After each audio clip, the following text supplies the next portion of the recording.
അറിവിന്റെ പൊന്നോണം ഇത്തവണ CCയോടൊപ്പം ഏറ്റവും മികച്ച ഓഫറുകളുമായി CC ആപ്പ് വരുന്നു. Budget starting on September 18. ഓഫറുകൾ അറിയുവാൻ വിളിക്കൂ 8589083568. ഹായ് ഓൾ, എല്ലാവർക്കും നമസ്കാരം. ഒരു ഓണക്കാലം കൂടി വന്നിരിക്കുകയാണ് അല്ലേ? അപ്പോൾ ആഘോഷങ്ങൾ മാത്രമല്ല, നമ്മൾ അതിൻ്റെ ഒപ്പം തന്നെ കൊണ്ടുപോകേണ്ട കുറച്ച് കാര്യങ്ങൾ കൂടിയുണ്ട്. പഠനം അല്ലേ? പുതിയ പരീക്ഷകളൊക്കെ നമ്മളെ കാത്തിരിക്കുന്നുണ്ട്, പുതിയ പരീക്ഷകൾ വരുന്നുണ്ട്. അതുപോലെ തന്നെ അതിൻ്റെ തയ്യാറെടുപ്പുകളും നല്ല രീതിയിൽ തന്നെ ഈ ഒരു ഓണക്കാലത്ത് തുടങ്ങാൻ പറ്റട്ടെ. അപ്പോൾ നമ്മളെല്ലാവരും കാത്തിരിക്കുന്ന ഒരു വിജ്ഞാപനമാണ് സെക്രട്ടേറിയറ്റ് അസിസ്റ്റൻ്റ് അല്ലേ? എല്ലാവരുടെയും ഒരു സംശയമാണ്, വിജ്ഞാപനം എപ്പോൾ വരും? ഇപ്പം പഠിച്ചു തുടങ്ങണോ? എന്തിനാ പഠിക്കേണ്ടത്? കാരണം ഒരു വിജ്ഞാപനം വരാതെ എന്തിനാ പഠിക്കേണ്ടത് എന്നുള്ള കാര്യങ്ങളൊക്കെ നിങ്ങളെ സംശയത്തിൽ ആക്കുന്നതാണ്. അപ്പോൾ ഒരു ഡിഗ്രി ഹോൾഡർ ആണോ നിങ്ങൾ എങ്കിൽ വളരെ സ്വപ്നതുല്യമായിട്ടുള്ള ഒരു ജോലിയാണ് ഈ സെക്രട്ടേറിയറ്റ് അസിസ്റ്റൻ്റ് എന്ന് പറയുന്നത്. നമ്മൾ ഈ ഒരു വിജ്ഞാപനത്തിൽ കോമൺ ആയിട്ട് സെക്രട്ടേറിയറ്റ് അസിസ്റ്റൻ്റ് എന്ന് പറഞ്ഞു കഴിഞ്ഞാലും അസിസ്റ്റൻ്റ് അല്ലെങ്കിൽ ഓഡിറ്റർ എന്നുള്ള രീതിയിലൊക്കെയാണ് നമ്മൾ വിജ്ഞാപനത്തിൽ കാണാറ്. അപ്പോൾ സെക്രട്ടേറിയറ്റിൽ മാത്രമാണോ ജോലി എന്ന് ചോദിച്ചു കഴിഞ്ഞാൽ അത് മാത്രമല്ല അല്ലേ? കാരണം ഈ ഒരു വിജ്ഞാപനം വരുമ്പോൾ ഒരുമിച്ചായിട്ട് AG's ഓഫീസിൽ, എറണാകുളം അഡ്വക്കേറ്റ് ജനറൽ ഓഫീസിലൊക്കെ ഈ ഒരു ലിസ്റ്റിൽ നിന്ന് തന്നെയാണ് ആൾക്കാരെ എടുക്കുന്നത്. അപ്പോൾ പല വിഭാഗങ്ങളിലേക്കാണ് ഈ ഒരു നമ്മൾ കോമൺ ആയിട്ട് സെക്രട്ടേറിയറ്റ് അസിസ്റ്റൻ്റ് എന്ന് പറഞ്ഞാലും വേറെ കുറേ കാറ്റഗറികൾ അതിൻ്റെ ഉള്ളിൽ തന്നെ അസിസ്റ്റൻറ്റ് പോസ്റ്റുകളിൽ അല്ലെങ്കിൽ ഓഡിറ്റർ പോസ്റ്റിലൊക്കെ വരുന്നുണ്ട്. അപ്പോൾ ഡിഗ്രി ഹോൾഡർ ആയിട്ടുള്ള ഒരാൾക്ക് വളരെ എന്താ പറയുക, നല്ല അധികം സാധ്യതകളുള്ള, അതുപോലെ തന്നെ പ്രൊമോഷൻ സാധ്യതകളൊക്കെയുള്ള ഒരു പോസ്റ്റാണ് സെക്രട്ടേറിയറ്റ് അസിസ്റ്റൻ്റ് നമ്മൾ കോമൺ ആയിട്ട് വിളിക്കുന്ന അസിസ്റ്റൻ്റ് ഓഡിറ്റർ ആ പോസ്റ്റുകൾ. അപ്പോൾ ഈ ഒരു വിജ്ഞാപനം അടുത്തതായിട്ട് എന്ന് എന്നുള്ള കാര്യമാണ് എല്ലാവർക്കും. എപ്പോൾ വിജ്ഞാപനം വരും, എന്തിനാണ് നമ്മളിപ്പോൾ പഠിക്കേണ്ടത്? അപ്പോൾ നമുക്കൊന്ന് കഴിഞ്ഞ കാര്യങ്ങളൊക്കെ ഒന്ന് നോക്കാം. അതായത് കഴിഞ്ഞ നോട്ടിഫിക്കേഷൻ വന്നത് 2021 ഏപ്രിലാണ് കഴിഞ്ഞ വിജ്ഞാപനം വന്നത്. ആ വിജ്ഞാപനം വന്നിട്ട് അതിൻ്റെ പരീക്ഷ നടന്നു. ആ പരീക്ഷയെ നമ്മൾ ഓർക്കണം, കാരണം പ്രിലിംസും ഉണ്ടായിരുന്നു, അതുപോലെ തന്നെ മെയിൻസും ഉണ്ടായിരുന്നു. അപ്പോൾ ആദ്യമായിട്ട് പ്രിലിംസ് മെയിൻസ് ഒക്കെ വെച്ചിട്ട് പരീക്ഷ നടന്നത് ആ ഒരു സമയത്തായിരുന്നു അല്ലേ? അപ്പോൾ 2021 വിജ്ഞാപനം വന്ന് 2022 പ്രിലിംസും മെയിൻസും കഴിഞ്ഞ് പരീക്ഷ നടന്ന് റാങ്ക് ലിസ്റ്റ് നിലവിൽ വന്നത് 2023 ഏപ്രിലായിരുന്നു. 2023 അതായത് കറക്റ്റ് 2021 ഏപ്രിലിൽ വിജ്ഞാപനം വന്ന് 2023 ഏപ്രിലിൽ റാങ്ക് ലിസ്റ്റ് വന്നു. 2 വർഷത്തിനുള്ളിൽ പ്രിലിംസും മെയിൻസും കഴിഞ്ഞ് റാങ്ക് ലിസ്റ്റ് നിലവിൽ വന്നു. ആ റാങ്ക് ലിസ്റ്റാണ് ഇപ്പം നിലവിലുള്ളത്. അന്ന് മെയിൻ ലിസ്റ്റിൽ 961 പേരാണ് മെയിൻ ലിസ്റ്റിൽ ഉണ്ടായിരുന്നത്. മനസ്സിലായോ? അപ്പോൾ 2 വർഷത്തിനുള്ളിലാണ് റാങ്ക് ലിസ്റ്റ്. ഇപ്പോൾ റാങ്ക് ലിസ്റ്റ് നിലവിൽ വന്നിട്ട് 2023 ഏപ്രിലാണ് നിലവിൽ വന്നത്. 2024 ഏപ്രിൽ കഴിഞ്ഞു. ഇതിപ്പോൾ ഏകദേശം 1.5 വർഷത്തോളമായി നമ്മുടെ റാങ്ക് ലിസ്റ്റ് നിലവിൽ വന്നിട്ട്. അപ്പോൾ സാധാരണയായിട്ട് PSC ഏകദേശം ഒരു റാങ്ക് ലിസ്റ്റ് നിലവിൽ വന്ന് 1.5 വർഷം ഒക്കെ കഴിഞ്ഞാൽ പുതിയ വിജ്ഞാപനം പുറപ്പെടുവിക്കാറുണ്ട്. കാരണം എന്നാലാണ് ഈ റാങ്ക് ലിസ്റ്റ് തീരുമ്പോഴേക്കും പുതിയ റാങ്ക് ലിസ്റ്റ് പബ്ലിഷ് ചെയ്യാനായിട്ട് പറ്റുള്ളൂ. അപ്പോൾ ഏകദേശം ഒരു 1.5 വർഷമൊക്കെ റാങ്ക് ലിസ്റ്റ് നിലവിൽ വന്ന് 1.5-2 വർഷത്തിന് ഉള്ളിൽ തന്നെ എന്താണ് ഈ ഒരു പുതിയ വിജ്ഞാപനം സാധാരണയായിട്ട് വരാറുണ്ട്. അങ്ങനെ കണക്കിലെടുക്കുകയാണ് എന്നുണ്ടെങ്കിൽ ഈ വർഷം അവസാനം, ഈ വർഷം എന്ന് പറയുമ്പോൾ ഇതിപ്പോൾ ഓഗസ്റ്റ് കഴിഞ്ഞു, സെപ്റ്റംബറിലേക്ക് എത്തി അല്ലേ? നമ്മളിന്ന് അത്തം ആഘോഷിച്ച ഒരു ദിവസമാണ്. അപ്പോൾ അന്ന് സെപ്റ്റംബർ മാസത്തിലാണ്. അപ്പോൾ ഈ സെപ്റ്റംബർ, ഒക്ടോബർ, നവംബർ, ഡിസംബർ ഈ ഒരു വർഷത്തിനടുത്ത് 3-4 മാസത്തിനുള്ളിൽ എന്താണ് പുതിയ സെക്രട്ടേറിയറ്റ് അസിസ്റ്റന്റ് വിജ്ഞാപനം നമ്മൾ പ്രതീക്ഷിക്കുന്നുണ്ട്. ഈ ഒരു 2024 തന്നെ നമ്മൾ പ്രതീക്ഷിക്കുന്നു. അപ്പോൾ ഏകദേശം 2024 വിജ്ഞാപനം വന്നു കഴിഞ്ഞാൽ 2025 ഡിഗ്രി പ്രിലിംസിനോട് കൂടിയിട്ട് തന്നെ പ്രിലിംസ് നടത്തി. പ്രിലിംസിൻ്റെ റിസൾട്ടൊക്കെ വളരെ പെട്ടെന്ന് തന്നെ വരാറുണ്ട് അല്ലേ? അത് കഴിഞ്ഞ് മെയിൻസ് നടന്ന് അപ്പോൾ വേഗം തന്നെ 2026 കൂടിയൊക്കെ നമുക്ക് പുതിയ റാങ്ക് ലിസ്റ്റ് നമ്മൾ പ്രതീക്ഷിക്കുന്നു. ഓക്കെ, അപ്പോൾ അതുകൊണ്ട് തന്നെ ഈ ഒരു വർഷം അവസാനത്തോടു കൂടി 2024 നവംബർ, ഡിസംബറോട് കൂടിയിട്ടാണ് നമ്മൾ ഈ ഒരു വിജ്ഞാപനം പ്രതീക്ഷിക്കുന്നത്. കാരണം റാങ്ക് ലിസ്റ്റ് ഇപ്പം നിലവിൽ വന്നിട്ട് ഏകദേശം 1.5 വർഷം ആയി. 1.5-2 വർഷത്തിനുള്ളിലാണ് സാധാരണയായിട്ട് എല്ലാ നോട്ടിഫിക്കേഷനും അങ്ങനെയാണ്. റാങ്ക് ലിസ്റ്റ് നിലവിൽ വന്ന് ഒരു 1.5-2 വർഷത്തിനുള്ളിൽ നമ്മൾ പുതിയ നോട്ടിഫിക്കേഷൻ വരാറുണ്ട്. അപ്പോൾ കഴിഞ്ഞ പ്രാവശ്യം മെയിൻ ലിസ്റ്റിൽ 961 പേരാണ് ഉണ്ടായിരുന്നത്. അപ്പോൾ നമ്മൾ എപ്പോഴും റാങ്ക് ലിസ്റ്റ് ഏകദേശം ഒരു 1000 പേരടങ്ങുന്ന ഒരു റാങ്ക് ലിസ്റ്റാണ് ഇപ്പോൾ കഴിഞ്ഞ പ്രാവശ്യവും പ്രസിദ്ധീകരിച്ചത്. അതേപോലെ തന്നെ നമ്മളൊരു 1000 പേരടങ്ങുന്ന റാങ്ക് ലിസ്റ്റ് തന്നെയാണ് ഇപ്രാവശ്യവും പ്രതീക്ഷിക്കുന്നത്. പക്ഷെ അപ്പോഴും നമ്മൾ ടാർഗറ്റ് ചെയ്ത് പഠിക്കേണ്ടത് എന്താണ്? 1000ാമത്തെ റാങ്ക് അല്ലെങ്കിൽ 900 റാങ്ക് എന്നുള്ളതല്ല. നല്ല റാങ്ക്, ഉയർന്ന റാങ്കിൽ തന്നെ നമ്മൾ പാസ്സാവാൻ വേണ്ടിയിട്ട് തന്നെയാണ് ഇവിടെ പരിശ്രമിക്കേണ്ടത്. അപ്പം നമുക്കൊന്ന് നോക്കാം എത്ര പേർക്ക് അഡ്വൈസ് പോയി എന്ന്. അപ്പോൾ ലാസ്റ്റ് അഡ്വൈസ് നിങ്ങൾക്ക് അത്ര ക്ലാരിറ്റി ഉണ്ടോ എന്ന് അറിയില്ല, എന്നാലും ഞാൻ പറയാം. Last date of advice, last advice പോയത് 5/8/2024 ഓഗസ്റ്റ് 5-ാം തീയതിയാണ് ലാസ്റ്റ് അഡ്വൈസ് പോയത്. ഓപ്പൺ കാറ്റഗറി 247, ഓപ്പൺ കാറ്റഗറിയിൽ 247 വരെ അഡ്വൈസ് പോയിട്ടുണ്ട്. ടോട്ടൽ അഡ്വൈസ് 359 എണ്ണം. അപ്പോൾ 1.5 വർഷം റാങ്ക് ലിസ്റ്റ് നിലവിൽ വന്ന് 1.5 വർഷമായപ്പോൾ, ഏകദേശം 1.5 വർഷം അല്ലേ, 1 വർഷം 4 മാസവും, ആ ഒരു സമയത്ത് എന്താണ് 360ഓളം അഡ്വൈസാണ് പോയിട്ടുള്ളത്. അപ്പം ഇനിയും കുറച്ചുകൂടെ ഏകദേശം ഇത്രയും കൂടെ തന്നെ നമ്മൾ പ്രതീക്ഷിക്കുന്നു അല്ലേ. ഏകദേശം ഇത്രയും കൂടെ തന്നെ ഈ ഒരു റാങ്ക് ലിസ്റ്റ് തീരുമ്പോഴേക്കും ഏകദേശം ഈ ഒരു 400-നടുത്ത് കൂടെ കൂടുതൽ വേക്കൻസികൾ റിപ്പോർട്ട് ചെയ്ത് അത്രയും അഡ്വൈസ് കൂടി പോകും തന്നെ നമ്മൾ വിചാരിക്കുന്നു. അപ്പോൾ പ്രതീക്ഷിക്കാം ഏകദേശം കുറേ പേർക്ക് ഈ ഒരു റാങ്ക് ലിസ്റ്റിൽ 961 പേരാണ് മെയിൻ ലിസ്റ്റിലുള്ളത്. ഏകദേശം ആ റാങ്ക് ലിസ്റ്റിലുള്ള ഒരുവിധം എല്ലാവർക്കും തന്നെ ഈ പ്രാവശ്യം ഈ റാങ്ക് ലിസ്റ്റിൽ നിന്ന് അഡ്വൈസ് ലഭിക്കും തന്നെ നമ്മൾ പ്രതീക്ഷിക്കുന്നു. അപ്പോൾ ലാസ്റ്റ് അഡ്വൈസ് പോയ ആ ഒരു ഡീറ്റെയിൽസ് ആണ്. ടോട്ടൽ അഡ്വൈസ് 359, ഓപ്പൺ കാറ്റഗറി 247 ആണ് പോയിരിക്കുന്നത്. ഓക്കെ, പിന്നെ ബാക്കി എല്ലാത്തിൻ്റെയും ഡീറ്റെയിൽസ് ഉണ്ട്. നിങ്ങൾക്ക് വെബ്സൈറ്റ് നോക്കി കഴിഞ്ഞാൽ, PSCയുടെ വെബ്സൈറ്റ് നോക്കി കഴിഞ്ഞാൽ ഡീറ്റെയിൽ ആയിട്ട് അറിയാനായിട്ട് പറ്റും. അപ്പോൾ ഇപ്രാവശ്യവും പഠനം നമ്മൾ എന്ത് ചെയ്യണം? ഊർജിതമാക്കി തന്നെ കൊണ്ടുപോകണം. ഇവിടെ നമ്മൾ പഠിക്കുമ്പോൾ ശ്രദ്ധിക്കേണ്ട കുറച്ച് കാര്യങ്ങളുണ്ട്. നമ്മൾ ആദ്യം പ്രിലിംസ് ആണ് നമ്മൾ അറ്റൻഡ് ചെയ്യുന്നത് അല്ലേ. അപ്പോൾ ഒരിക്കലും പ്രിലിംസിനും മെയിൻസിനും രണ്ടും കുറച്ച് വ്യത്യാസമുള്ള ഒരു സിലബസ് ആണ്. ഹിസ്റ്ററി പോലെയുള്ള ടോപ്പിക്കുകളൊക്കെ കുറച്ച് വ്യത്യാസമുണ്ട്. ജോഗ്രഫി ഏകദേശം ഒരുപോലെയാണ്. സയൻസിലും കുറച്ച് വ്യത്യാസമുണ്ട്. പക്ഷേ ഇംഗ്ലീഷ്, മാത്സ്, മലയാളം അതൊക്കെ കോമൺ ആണ് നമുക്ക്, പ്രിലിംസിനായാലും മെയിൻസിലായാലും. ഇവിടെ നമ്മൾ പഠിക്കുമ്പോൾ ശ്രദ്ധിക്കേണ്ട കുറച്ച് കാര്യങ്ങളുണ്ട്. നമ്മൾ ഒരിക്കലും പ്രിലിംസ് ക്രാക്ക് ചെയ്യാൻ വേണ്ടിയിട്ടല്ല പഠിക്കേണ്ടത്. നമ്മളുടെ സിലബസ് ഇത് രണ്ടും കൂടി ക്ലബ് ചെയ്തുകൊണ്ട് അല്ലെങ്കിൽ ഇതിനെ രണ്ടിനെയും യോജിപ്പിച്ചുകൊണ്ട് മെയിൻസ് ക്ലിയർ ചെയ്യാനുള്ള രീതിയിൽ തന്നെ നമ്മൾ ആദ്യം മുതലേ പഠിച്ചു തുടങ്ങണം.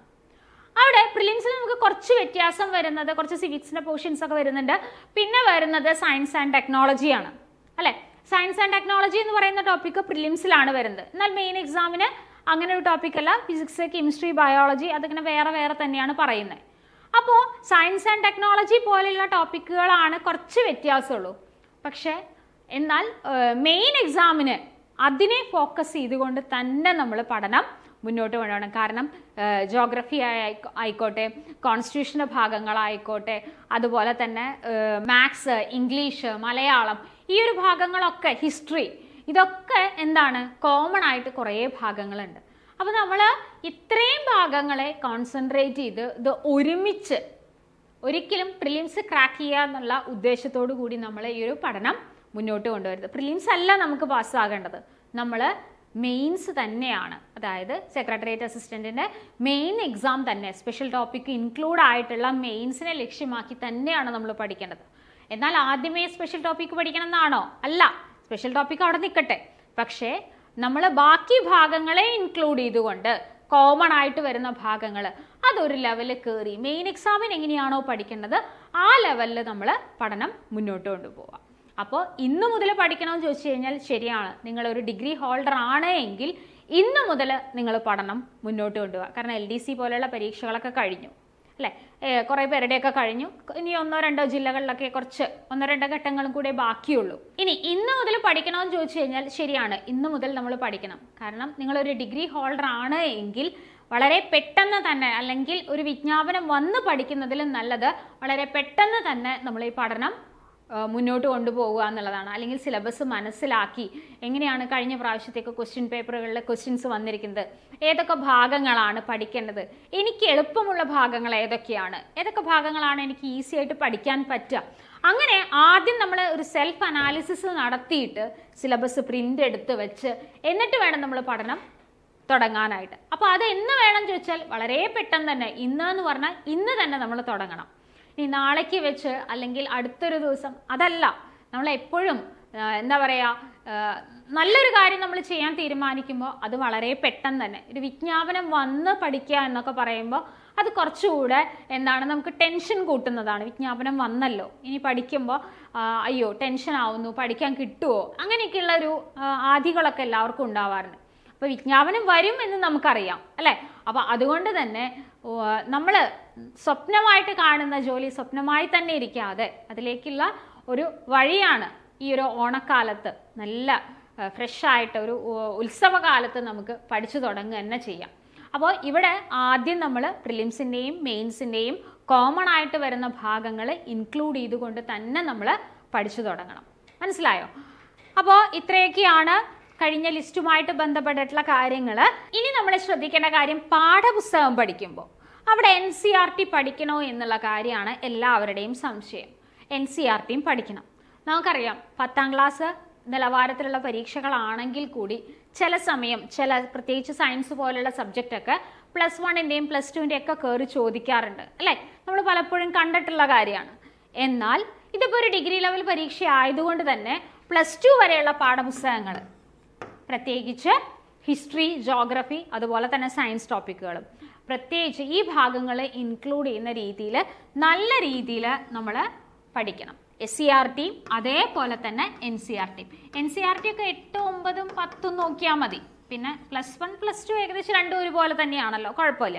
പക്ഷെ SCERT ഇപ്പം നമുക്കറിയാം പാഠപുസ്തകം പുതിയത് വന്നിട്ടുണ്ട്. 5, 7, 9 ഒക്കെ പുതിയ പാഠപുസ്തകങ്ങളാണ്. പക്ഷെ കണ്ടന്റിലധികം വ്യത്യാസമൊന്നും ഉണ്ടാവില്ല. പക്ഷെ നമ്മളത് വായിച്ചിരിക്കണം.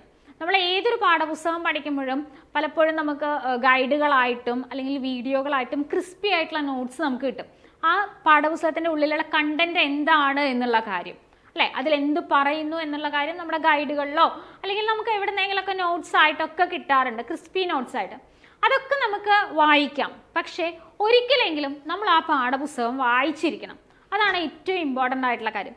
അതിൽ എങ്ങനെയാണ് കുട്ടികൾക്ക് ആ ഒരു കൺസെപ്റ്റിലേക്ക് എത്തിച്ചേരുന്നത്, അതെന്താണ്, അതൊരു ചെറിയ രീതിയിലുള്ള ആപ്ലിക്കേഷൻ ലെവലാണ്. അപ്പോൾ അത് നമ്മളൊന്ന് അറിഞ്ഞിരിക്കണം. അപ്പോൾ എല്ലാ ലെസൺസും ഒരിക്കലെങ്കിലും ഒരൊറ്റ പ്രാവശ്യം മതി നമ്മൾ അതൊന്ന് വായിച്ചു വിടുക, ഒന്ന് മനസ്സിരുത്തി വായിക്കുക. ഇപ്പം നമുക്ക് സമഗ്ര പ്ലസിലൊക്കെ നമുക്ക് പുതിയ സ്കൂൾ ടെക്സ്റ്റൊക്കെ അവൈലബിൾ ആണ്. അപ്പോൾ പുതിയ സ്കൂൾ ടെക്സ്റ്റ് ഡൗൺലോഡ് ചെയ്യുകയോ അല്ലെങ്കിൽ നമുക്ക് വീടിനടുത്തൊക്കെ കുട്ടികളുണ്ടെന്നുണ്ടെങ്കിൽ അവരുടെ കയ്യിൽ നിന്ന് വാങ്ങിയാൽ മതി. 2 ദിവസത്തേക്ക് വാങ്ങിയിട്ട് അതൊന്ന് വായിച്ചാൽ മതി. അത് കഴിഞ്ഞ് നിങ്ങൾ ക്രിസ്പി ആയിട്ടുള്ള നോട്ടുകൾ വായിക്കുകയോ ഷോർട്ട് നോട്ടുകൾ പഠിക്കുകയോ അത് ചെയ്താലും മതി. പക്ഷേ ഒരിക്കലെങ്കിലും നമ്മൾ എന്ത് ചെയ്തിരിക്കണം, ഈ ഒരു പാഠപുസ്തകങ്ങൾ ഒരിക്കലെങ്കിലും സയൻസിൻ്റെയും പ്രത്യേകിച്ച് സോഷ്യൽ സയൻസിൻ്റെയും പാഠപുസ്തകങ്ങൾ വായിച്ചിരിക്കണം. മനസ്സിലായോ? അപ്പോൾ ഇത്രയും SCERTയും അതേപോലെ തന്നെ NCERTയ്ക്കും ഇമ്പോർട്ടൻ്റ് ആയിട്ട് തന്നെ നമ്മൾ പഠനം മുന്നോട്ട് കൊണ്ടുപോകണം. അതെങ്ങനെ നമ്മൾ പഠിക്കണം? സിലബസിൽ നമുക്കറിയാം, സിലബസിൽ ഓരോ ടോപ്പിക്കുകൾ പറയുന്നുണ്ട് അല്ലേ. അതുമായിട്ട് ബന്ധപ്പെട്ട പാഠപുസ്തകങ്ങൾ നോക്കിയാൽ മതി. അപ്പോൾ ഒരുമിച്ച് രണ്ടും കഴിയും, രണ്ടും ഒരുമിച്ച് പഠിച്ചു കഴിയും. അതല്ലാതെ SCERT പഠിക്കാൻ ഒരു ദിവസം, അതുപോലെ സിലബസിൽ വരുന്ന ടോപ്പിക്കുകൾ നോക്കാൻ ഒരു ദിവസം, അങ്ങനെയല്ല. സിലബസിൽ വരുന്ന ടോപ്പിക്കുകൾ പഠിക്കുന്നതിനോടൊപ്പം തന്നെ അതുമായി റിലേറ്റ് ചെയ്യുന്ന പാഠപുസ്തകങ്ങൾ ഏതൊക്കെയാണെന്ന് നോക്കുക, അത് ഒരുമിച്ച് തന്നെ പഠിച്ചു പോവുക. അപ്പോൾ ഇപ്പോൾ പഠനം തുടങ്ങിയാൽ നമുക്ക് റിലാക്സ് ചെയ്ത് പഠിച്ചു പോവാം അല്ലേ. ഒരു ഹറിബറിയൊന്നുമില്ല, റിലാക്സ് ചെയ്ത് നമുക്ക് പഠിച്ചിട്ട് പോവാം. അപ്പോൾ നമ്മുടെ കോമ്പറ്റേറ്റീവ് ക്രാക്കറിൽ നമ്മൾ പുതിയ ബാച്ചുകൾ ആരംഭിച്ചിട്ടുണ്ട്. ഇത്തവണ ഓണം ഓഫ് റോഡ് കൂടി തന്നെ ഈ ഒരു വരുന്ന 18-ാം തീയതി വരെ നിങ്ങൾക്ക് ഈ ഓഫ് റോഡ് കൂടി തന്നെ നമുക്ക് ഈ ഒരു കോഴ്സ് പർച്ചേസ് ചെയ്യാവുന്നതാണ്.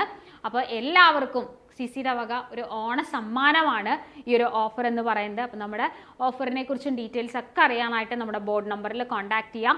8589083568 ഇതാണ് നമ്മുടെ ബോർഡ് നമ്പറിൽ കോൺടാക്ട് ചെയ്യാം. ഈ ഒരു കോഴ്സ് എന്ന് പറയുന്നത് മെന്റർഷിപ്പോട് കൂടിയിട്ടുള്ള ഒരു കോഴ്സ് ആയിരിക്കും. നിങ്ങൾക്കൊരു മെന്റർ ഉണ്ടായിരിക്കും. ആ മെന്റർ വഴി നിങ്ങൾക്ക് നിങ്ങളുടെ ഡൗട്ടുകൾ ചോദിക്കാം. ആപ്പ് ബേസ്ഡ് ആയിട്ടുള്ള ക്ലാസ്സുകളാണ്. ആപ്പിൽ റെക്കോർഡഡ് ആയിട്ടുള്ള ക്ലാസ്സുകൾ ഉണ്ടായിരിക്കും. അതിനോടൊപ്പം തന്നെ ആ ഒരു ടോപ്പിക്കിനെ സംബന്ധിക്കുന്ന വീക്ക്ലി ലൈവ് ക്ലാസ്സുകളും ടൈം ടേബിൾ ബേസ്ഡ് ആയിട്ടുള്ള എക്സാമുകളും ഒക്കെ തന്നെ നിങ്ങൾക്ക് ഉണ്ടായിരിക്കും. അപ്പോൾ നിങ്ങൾക്ക് കോഴ്സിനെ പറ്റിയിട്ട് കൂടുതൽ അറിയാനായിട്ട് നമ്മുടെ ഒരു ബോർഡ് നമ്പറിൽ കോൺടാക്ട് ചെയ്യാം. അപ്പോൾ ഇന്നൊരു അത്ത ദിവസമാണ്. അപ്പോൾ ഈ ഒരു ആഘോഷത്തിൻ്റെ ഈ ഒരു സമയത്ത്, നല്ലൊരു ഓണക്കാലത്ത് നല്ല ഒരു തീരുമാനം നിങ്ങളിലേക്ക് എടുക്കാൻ നിങ്ങൾക്ക് സാധിക്കട്ടെ. ആ ഒരു തീരുമാനം നിങ്ങളുടെ സ്വപ്നതുല്യമായിട്ടുള്ള ജോലിയിലേക്ക് നിങ്ങളെ എത്തിക്കട്ടെ. അപ്പോൾ എല്ലാവർക്കും ഓണാശംസകൾ. അതിനോടൊപ്പം തന്നെ മറക്കരുത്, ഉത്സവങ്ങളെല്ലാം ആഘോഷിക്കാനുള്ളതാണ്. അതിനോടൊപ്പം തന്നെ നമുക്ക് നമ്മുടെ പഠനം മുന്നോട്ട് കൊണ്ടുപോകേണ്ടതുണ്ട്.